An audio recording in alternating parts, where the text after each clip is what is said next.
views and opinions expressed in this program are those of the individuals involved and do not necessarily reflect the official policy or position of Radyo Agri 90.1 FM management.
Arangkada magsasaka, usapang RCEF na. Modernong pagsasaka, kaagapay ng magsasaka. Aarangkada ang magsasaka sa tamang makinarya.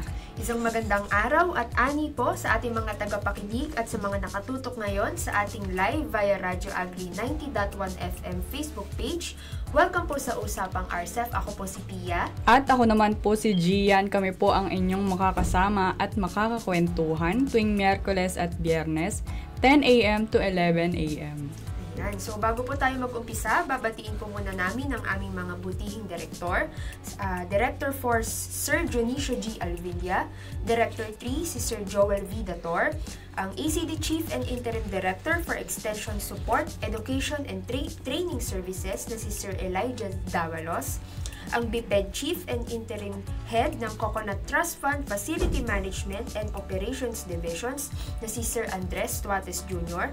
at ang LSD Chief and Interim Director for Research and Development na si Sir Nelson Santiago.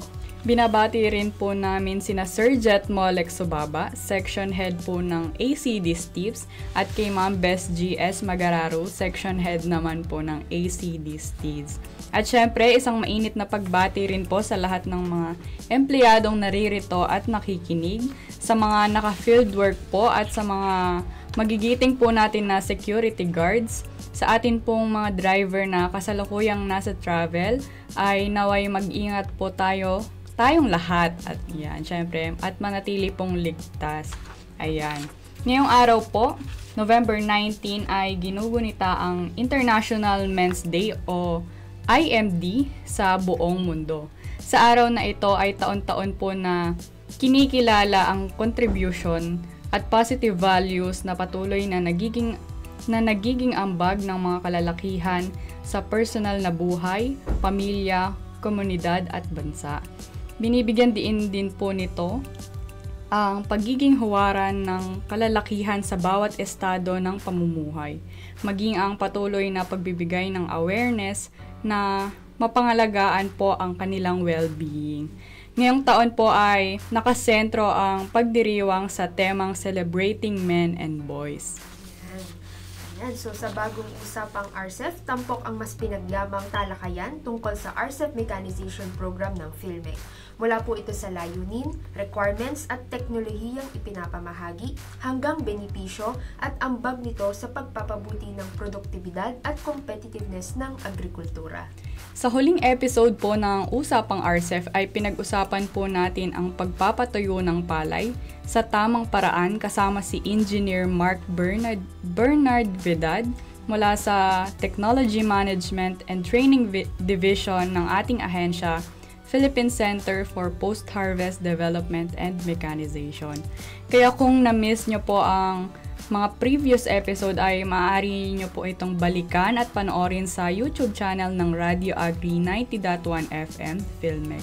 Maaari nyo rin pong mapakinggan ang replay ng episode po natin ngayong araw sa araw po ng Sabado. And please do like and follow the official Facebook page of the RCEP Mechanization Program. At kung gusto nyo naman pong makita ang mga nagawa ng RCEP Mechanization at Extension Program sa unang 6 na taon, i-check nyo lang po ang RCEP Mechanization and Extension Accomplishment Report na ilalagay po namin yung link sa comment section. Pero bago po tayo magpatuloy sa ating programa, ay narito po muna ang mga impormasyon at mga aktibidad tungkol sa RCEP Mechanization Program. Sabay-sabay po nating panoorin at pakinggan ang Balitang RCEP.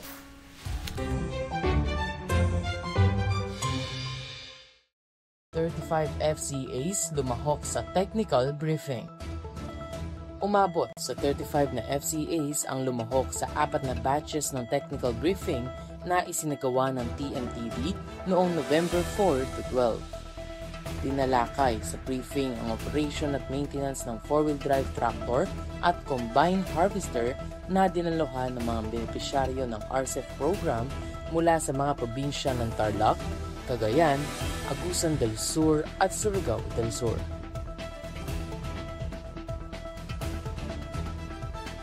Programang RCEP tampok sa Agri-Fiesta 2025. Tampok ang RCEP Mechanization Program sa Agri-Fiesta 2025 sa Oriental Mindoro noong November 12. Sa pamamagitan ng FMFOD Cluster Team, nakiisa ang ahensya sa Technology Demonstration at Machinery Exhibit at namahagi rin ng advocacy at IEC materials sa mga booth visitors. Ang Agri-Fiesta 2025 ay may layuning ipamalas ang produktong agrikultural at pangisdaan ng lalawigan.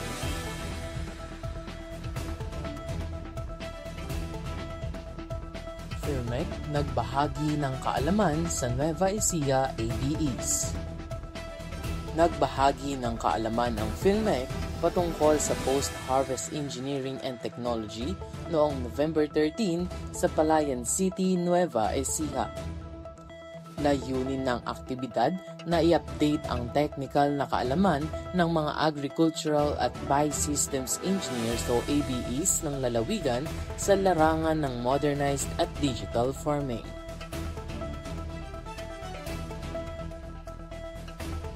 Tarlac beneficiaries sabay sa pag-arangkada ngayong RCEP 2.0. Sa ikalawang phase ng RCEP Mechanization Program o RCEP 2.0, patuloy ang pagsasagawa ng mga agricultural machinery turnover sa iba't ibang panig ng bansa. Kabilang dito ang provincial turnover na ginanap noong November 14 sa Masalasa, Victoria, Tarlac. Nasa 21 FCAs mula Tarlac ang nakatanggap ng mga makinaryang pansaka na nagkakahalaga ng 50.38 million pesos, kabilang dito ang 21 4-wheel drive tractors.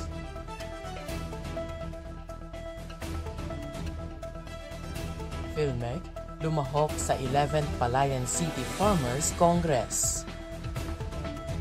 Lumahok ang Filmec sa 11th Palayan City Farmers Congress noong November 14 sa Nueva Ecija. Ibinahagi ng Filmec ang mga updates patungkol sa RCEP implementation sa lalawigan, mga makinaryang maaaring matanggap, at requirements sa pagiging benepisyaryo. Naging exhibitor din ang ahensya at namahagi ng advocacy at IEC materials sa mga dumalo.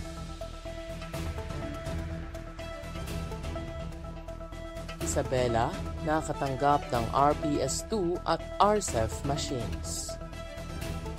Pinasinayaan noong November 6 sa Cauayan City, Isabela ang Rice Processing System 2 sa ilalim ng RCEF Mechanization Program. Ang 60.675 million pesos state-of-the-art facility ay ipinagkaloob sa Isabela Seed Growers Multipurpose Cooperative. Kasabay nito, ipinamahagi rin sa mga qualified beneficiaries ang 12 4-wheel tractors, 23 rice combine harvesters, at 10 village-type rice mills na nagkakahalaga ng 77.9 million pesos.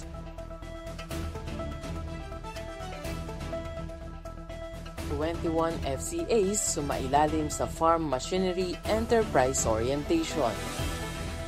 sumailalim sa farm machinery operation, management and enterprise development orientation ang 21 FCAs mula Tarlac noong November 13, kung saan tinalakay ang operational plan at paggamit ng utilization record book para sa mas epektibong pamamahala ng kanilang farm machinery enterprise.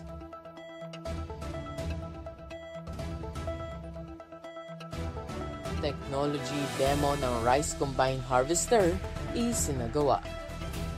Nasa 25 miyembro mula FCAs at LGUs ng Laguna, Rizal at Batangas ang lumahok sa Technology Demonstration for Mechanized Rice Harvesting Technologies na isinagawa noong November 15 sa Bacoor, Cavite.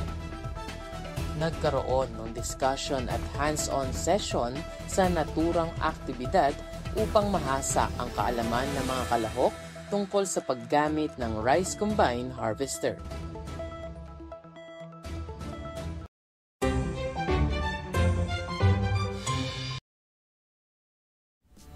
At yan po ang mga impormasyong hatid sa atin ng Balitang RCEF.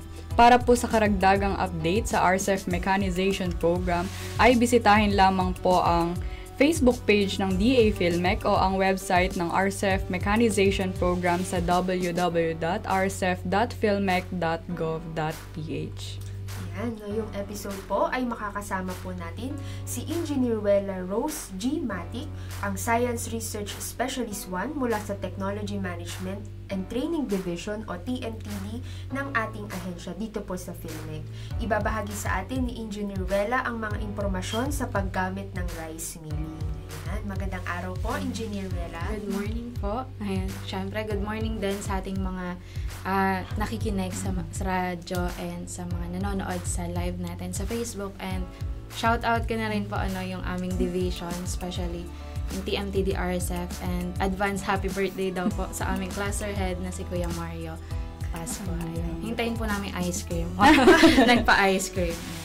Happy birthday po. Kasama po kami sa ice cream. Ayan. Ayan, para po umpisahan yung talakayan natin. Engineer Wella, pwede niyo po bang ibahagi sa ating mga listeners at viewers kung ano nga po ba yung layunin ng RCEF Mechanization Program sa paggamit po ng rice milling? Ayan. So, kung objective about rice milling na yun lang mismo, syempre ang layunin natin doon, makapag-produce ng quality, magandang quality na bigas. Pero kung mas malawak na objective yung titingnan natin, ang goal kasi natin sa RCEF Mechanization Program ay yung kung value chain ng palay yung pag-uusapan natin. No? From farmer kasi, bibilin ng trader yung palay natin. Then from trader, bibilin niya ng miller. After kay miller, yung nagpa-process po ng rice mill, bibili niya ng consumer. So, ang goal natin, makapacitate, bigyan ng kakayanan yung farmer natin na yung mismong output nila, yung palay, maibebenta na nila ng bigas. No, kasi malaking tulong po yun para, kumbaga yung profit, ma-maximize natin na kay farmer na yun mapupunta, maiwasan po natin yung paggamit ng middleman. No? Kasi alam naman natin, metras madaming tao yung dinadaanan, mas tumataas yung presyo ng produkto. No? So, yun po yung goal natin, ay yung lahat ng profit na yun, maibigay natin kay farmer. Ayan. Ano po yung mga benepisyo ng paggamit ng rice milling sa mga kooperatiba? Ayan. Pagdating sa kooperatiba, lalo ngayon yung pinamimigay natin yung mga rice processing system, which is nandyan na yung dryer, nandyan na yung rice mill. So una, syempre ang malaking tulong sa kanila, kaya na nilang i-process yung sarili nilang ani. No? So pangalawa po, since yung pagre-request kasi ng mga rice milling, hindi biro yung requirement. So, malaking tulong yung mga co-op natin para mai-accommodate din, matulungan yung mga small farmers natin. No, lalo kung mga members nila, mas nakakatipid yung mga members kasi mas mura yung singil ng mga co-op pag member bukod kumpara sa non-member. Pangatlo, business, no? Negosyo yan napakagandang negosyo kasi lalo kung farming talaga yung negosyo, kinabubuhay ng doon sa lugar nila. Napakagandang negosyo ng pagpaprocess ng bigas. And lastly po, nagiging sustainable yung kooperatiba nila. Kasi marami rin kaming na-encounter na doon sila nagsimula sa rice milling, tas hanggang sa nagkaroon na ng expansion, iba-ibang negosyo na. So, yun po. Paano naman po, ma'am, mas napapababa ng paggamit po ng rice milling yung post-harvest losses po? Ayan. Sa post-harvest losses, kasi dalawang klase po yan, no? Meron tayong tinatawag na quantity losses. Ito yung nababawasan yung dami. Quality losses, bumababa yung kalidad. So, tayo sa RCEP, namimigay tayo ng mga state-of-the-art na facilities, no? Mga quality na technologies para ma-ensure natin na maganda yung quality ng bigas na ipoproduce nila. Bukod po doon, para ma-minimize yung losses. Kasi yung losses, hindi natin siya 100% matatanggal talaga eh. So, ang kaya lang natin gawin, bawasan po siya. So, sa pamamagitan ng paggamit ng maayos na technology, pero 3 factor po yan. Bukod sa machine na ginagamit natin, kailangan maganda, maayos. Pangalawa, yung operator. Siyempre, kailangan properly trained po yung operator natin. Kasi, kahit gaano kaganda yung technology, kung hindi alam ng operator, paano gamitin, ano ba'y tamang i-adjust dyan, baliwala din. Pangatlo po, yung palay mismo.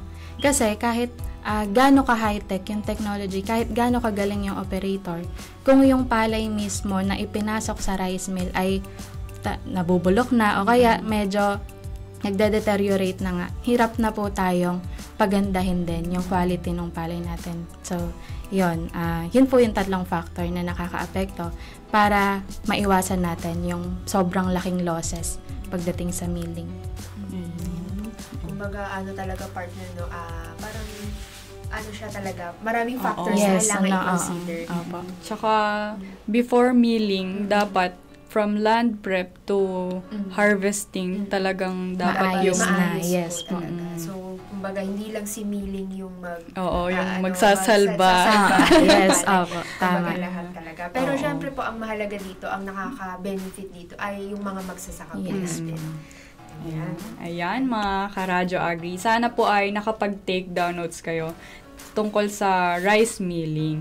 Sa mga mayroon naman pong katanungan o nais pong klaruhin sa ating topic for today, ay maaari nyo po yan itanong sa ating comment section. Sasagutin po yan mamaya ni Engineer Wela. Ayan. Huwag po muna kayong aalis, mga ka-Radyo Agri, at magbabalik pa po kami. Ayan. Siyempre, kasama pa rin natin mamaya si Engineer Wela. Yan. So, para naman po sa mga nais magsumite ng application at maging beneficiaryo ng RCEP Mechanization Program, ay maaari po kayo makipag-ugnayan sa mga focal person by region o bumisita sa pinakamalapit na PhilMech office sa inyong lugar. Starting with Luzon, for Region 1, covering the areas of Ilocos Norte, Ilocos Sur, La Union, and Pangasinan, you may contact Ms. Kimberly Gregorio, or you may visit her at FMFOD office, PhilMech, CLSU Compound, Science City of Muñoz, Nueva Ecija, or you may contact her through 0951-541-4869. For Region 3, covering the areas of Aurora, Bataan, Bulacan, Nueva Ecija, Pampanga, Tarlac, and Zambales, you may contact Ms. Merlene Daramento, or you may visit her at FMFOD office, PhilMech, CLSU Compound, Science City of Muñoz, Nueva Ecija, or you may contact her through 0936-137-2292. For Region 2, covering the areas of Cagayan, Isabela, Nueva Vizcaya, and Quirino, you may contact Ms. Ana Marie Cachero, or you may visit her at DA Regional Field Office 2, San Gabriel, Tugigaraos City, Cagayan, or you may contact her through 0906-687-1855. For Cordillera Administrative Region, covering the areas of Kalinga, Ifugao, Apayao, Mountain Province, Abra, and Benguet, you may contact Ms. Laika Jane Pascual, or you may visit her at DA Regional Field Office 2, San Gabriel, Tugigaraos City, Cagayan, or you may contact her through 0905-691-7462.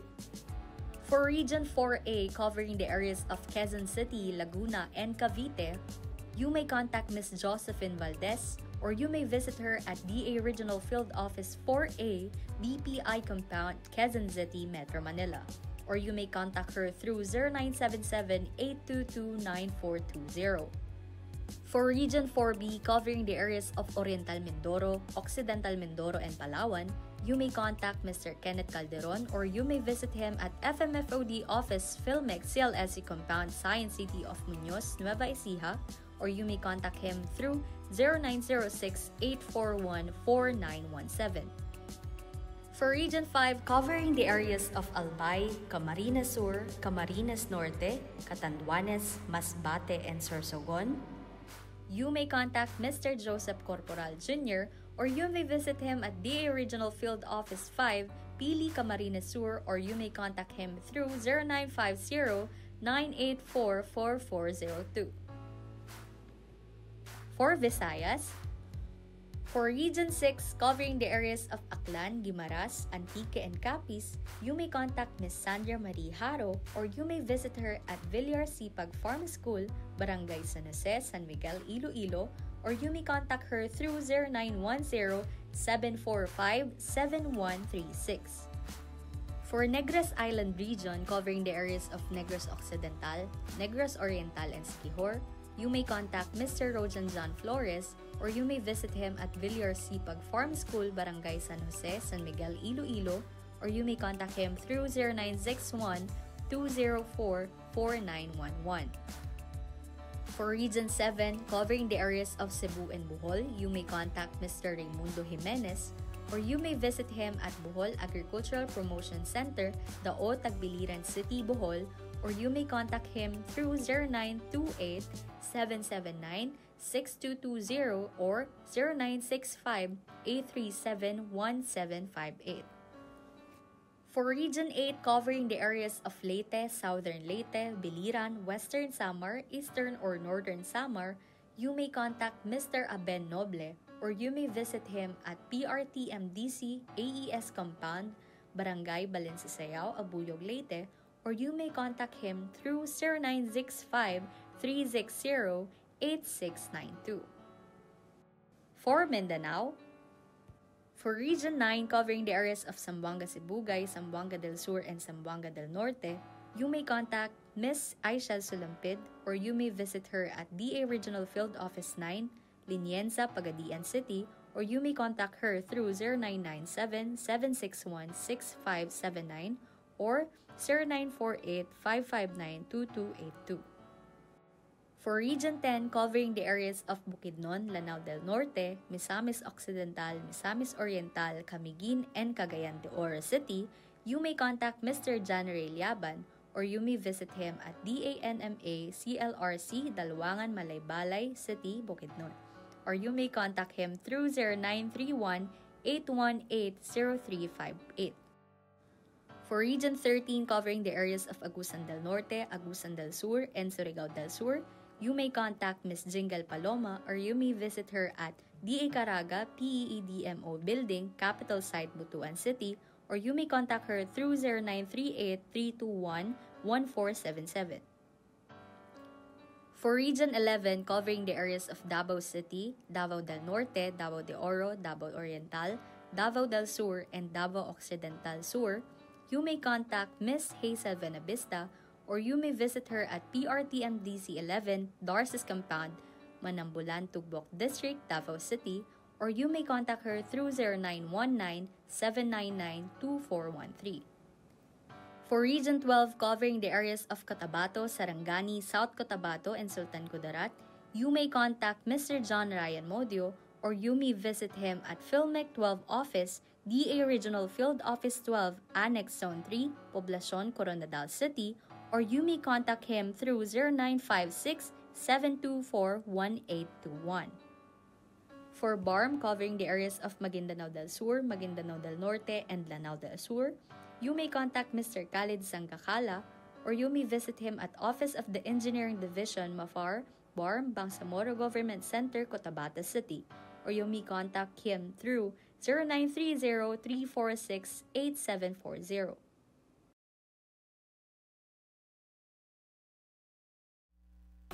At yan po ang mga regional focals at Philmec offices na maaari ninyong i-contact kung mayroon po kayong mga katanungan regarding po sa applications ninyo or concerns upang maging beneficiaryo po ng RCEF Mechanization Program. Ayan. So, para po sa pagpapatuloy ng ating talakayan, syempre kasama pa rin po natin si Engineer Wela mula po sa TMTD ng ating ahensya. Ayan. Ma'am, para sa susunod nating katanungan, ano po ang pagkakaiba ng RCEP rice milling kumpara sa lumang gilingan ng bigas? Ayan. Yung dati nating paraan kasi sa paggiling ng bigas, alam siguro to ng mga nanay, tatay, and lolo't lola no, na nakikinig sa atin. Ano siya, binabayo gamit yung lusong. Parang dinidikdik siya. Na after nun, mababalatan yung palay, maaalis yung konting darak nun, ililipat siya sa bilao, tsaka tatahipan. Habang tinatahipan, naaalis na yung balat niya.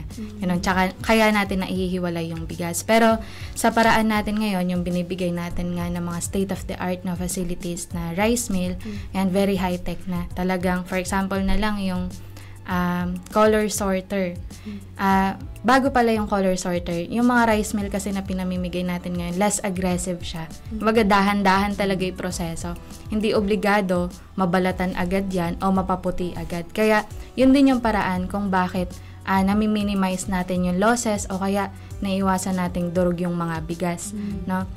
Pagdating naman sa mga component, meron tayong mga computerized na component. For example, yung color sorter. Yung color sorter natin, computerized yan, na ang trabaho niya, isa-set mo yung sensitivity, no? Kung anong kulay o gaano kaitim. Kung may naibang kulay sa bigas na yon, ire-reject niya yon. Ma-ensure mo, masisigurado natin na talagang puting bigas lang yung mapupunta sa sako natin. So, ganun siya. Na talagang pag binuksan mo yun, makikita mo yung mga lente ng camera. Yun yung gamit. Yun yung sensor na gamit natin para ma-reject niya yung ibang kulay. O kaya naman yung mga mist polisher. Kung naririnig nyo po yung mga bigas na amoy pandan, no? Yung mga ganun. So, dun yan sa mist polisher. Bukod po sa pinakikintab niya yung bigas natin, pwede na rin maglagay ng aroma dyan. No? So, yung mga flavor, ayan. So, sa amoy siya. Yun naman yung tulong niya sa bigas natin. Kaya talagang pag binili yan sa market, makikita mo yung bigas, napakabango, napakaputi. So, yun po yun sa rice mill. Ayun. Yung mga dating process po ng milling, gaya nga po yung sinabi nyo na didikdikin yung palay. Yes. Parang sa process pa lang po na yun, madudurog na siya.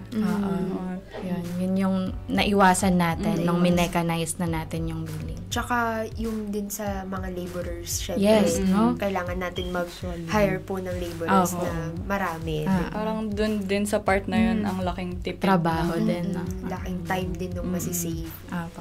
Ayun.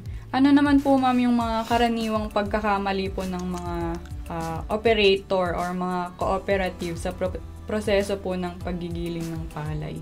Ayan. Yung karaniwang pagkakamali, more on parang misconception, yung mali yung pagkakaintindi doon sa rice mill. Kasi sa mga kooperatiba na nabigyan na rin natin, syempre nakakarinig din sila ng mga reklamo na minsan, ako di pala maganda yung rice mill na binigay nyo, ganyan-ganyan sa RCEP, no? Pero ang problema pala yung palay mismo. Tulad nung nabanggit natin kanina. Kasi po, ang drying milling, di ba last episode, drying yung topic natin. Magkapatid yan Talagang magkasunod yan. Na kapag sa drying pa lang po, hindi na maayos. Automatic, hindi maayos ang milling. Yan yung lagi namin sinasabi sa mga farmers natin na kailangan maayos din yung quality ng palay na ipapasok nyo sa rice mill para masigurado natin na maganda rin yung bigas na lalabas doon. Ganon. So, pangalawa naman, syempre yung operator din. Kailangan alam ni operator kung ano nga ba yung mga dapat at hindi dapat gawin during the process ng milling po natin.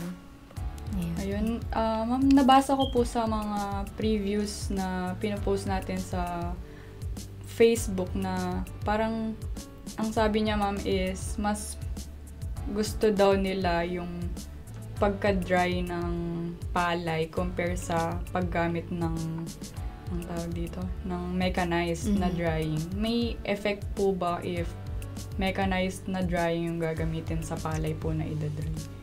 Mas masarap daw po, yun yung term. Mas masarap. Kung hindi daw po mechanized yung gamit. Nakaka-affect Oo. po ba yun? Wala pa kaming narinig, no, na mas masarap. Parang kailangan natin mag-taste test. Hindi. Pero tayo kasi, syempre sa RCEF Mechanization Program, wala kaming naririnig about the lasa. Pero sa quality, kasi doon tayo sa mechanized. Kasi mas pantay nga siya, mas maayos yung pagkakatuyo.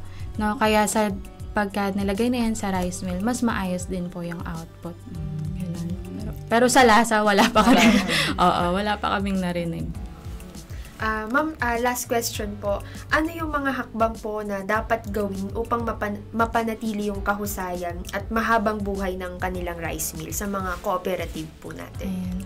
Sa itatagal nung machine, number 1 dyan, yung management talaga. Kailangan maayos yung management kasi nandyan din na rin yung pagpili ng operator na i-assign nila na gagamit ng machine, no? So, pagdating sa operator, syempre, kailangan properly trained nga, no? Alam niya kung paano gamitin. So, ang ginagawa naman natin sa RCEF Mechanization Program, bukod sa bigyan sila ng libreng facilities, libreng mga machinery, binibigyan natin sila ng training, no? Susundan natin ng training yan para masigurado natin na sulit yung mga natanggap nilang machine. So, requirement po yon. Kailangan may maipadala silang operator, tuturuan natin paano gamitin. Lalo na yung mga rice mill and dryer natin, rice processing system, no? Hindi po biro yung presyo niyan.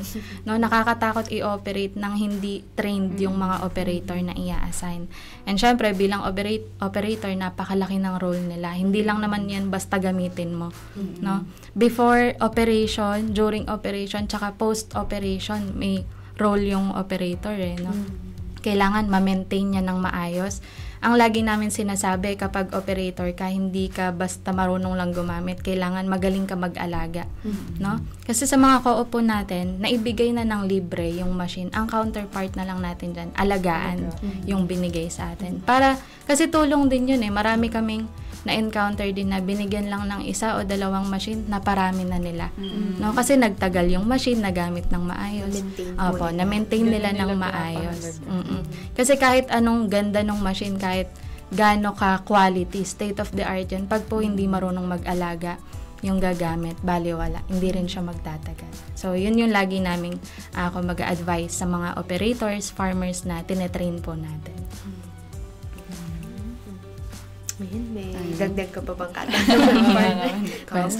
Napaliwanag naman mabuti at ng malinaw ni Engineer Vela sa atin. Ayan. So, maraming salamat po, Engineer Vela, sa pagbabahagi ng inyong kaalaman at mga paalala para sa ating mga magsasaka. So, ayun, mula po kay Engineer Vela, syempre, dapat nating i-maintain talaga ang ating mga machine para alagaan din tayo nito. Yes. Tama. Tsaka mag-attend din po tayo ng mga trainings na provided po ng RCEF Mechanization Program. Yes, ayan. So, kung meron po kayong mga katanungan at nais pang linawin sa topic na ito, ay maaari nyo po i-kontakin ang Technology Management and Training Division o TMTD sa kanilang email sa tmtd@philmec.gov.ph. Ayan. Huwag din po muna kayong aalis at sabay-sabay po nating panoorin ang boses ng magsasaka at pakinggan ang karanasan at kwento ng ating mga benepisyaryo ng RCEF Mechanization Program.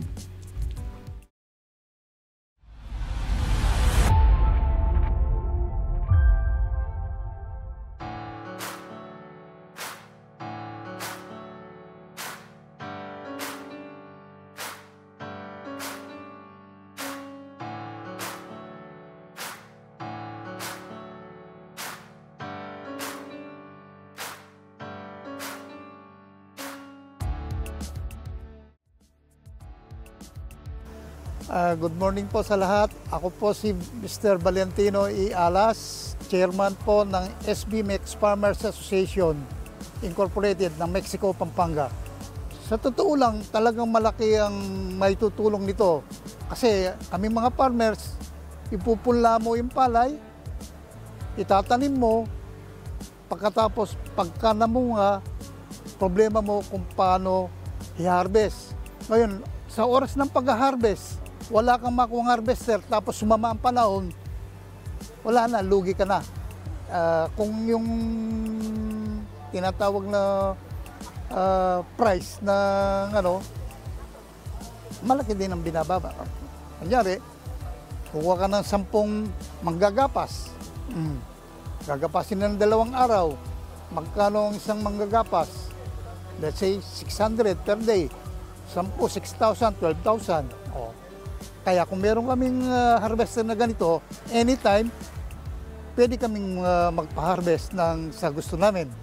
So yun, napakalaking halaga nun na hindi ka na magano sa kung kani-kanino, meron ka ng makinaryang gagamitin. Malaking tulong po, Mr. President, yung pong mga binibigyan yung mga tulong sa aming mga magsasaka, at ito po, magiging ginhawa sa buhay ng mga magsasaka. Sana po ipagpatuloy natin yung pagbibigay tulong, lalo na sa ng RCEP o PhilMec.